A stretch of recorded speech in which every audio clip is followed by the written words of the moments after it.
Bienvenue chez Karina. J'espère que vous allez bien. Aujourd'hui, je vous présente ma galette des rois à la crème d'amande. Nous aurons besoin de la pâte feuilletée, du sucre glace, de la poudre d'amande, du beurre, un œuf, du sucre vanillé et de l'extrait d'amande.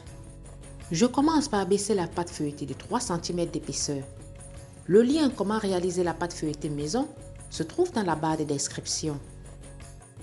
Pour plus d'idées de recettes, je t'invite à t'abonner à ma chaîne et surtout, n'oublie pas d'activer la cloche de notification pour ne manquer aucune de mes nouvelles vidéos.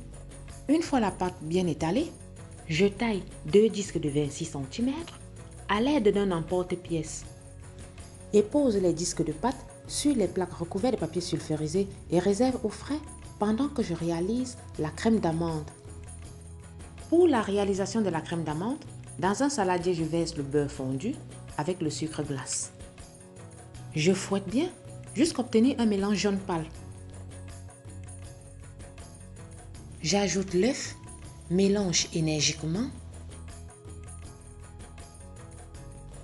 le sucre vanillé,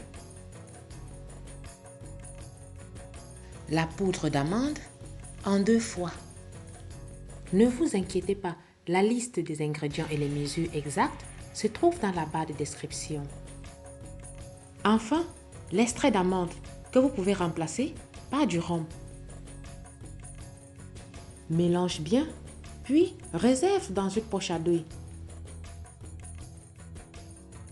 Je sors le premier disque de pâte du réfrigérateur. J'utilise le blanc d'œuf pour badigeonner le pourtour de la pâte.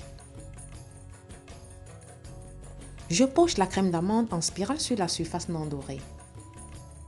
Sur la crème d'amande, je dépose la fève. Je recouvre le tout avec l'autre pâte feuilletée. Je soude du bout des doigts en appuyant légèrement tout autour de la pâte et réserve 30 minutes au réfrigérateur. 30 minutes plus tard, je vais chiqueter la pâte en réalisant des petites entailles avec un couteau sur tout le pourtour. Pour la dorure, je la badigeonne d'un jaune d'œuf.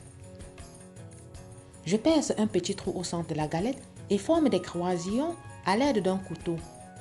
Je mets le four à préchauffer à 200 degrés. J'enfourne la galette 15 minutes à 200 degrés, puis baisse à 180 degrés pendant 20 à 25 minutes. À la sortie du four, la galette doit être bien dorée et bien gonflée. Débarrassez immédiatement sur la grille et laissez refroidir.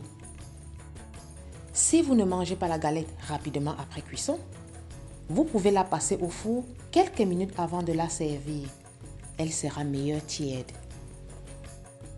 Voilà, ma recette de la galette des rois à la crème d'amande est maintenant terminée. Refais la recette et dis-moi ce que tu en penses en commentaire. Et je te dis à plus pour de nouvelles vidéos.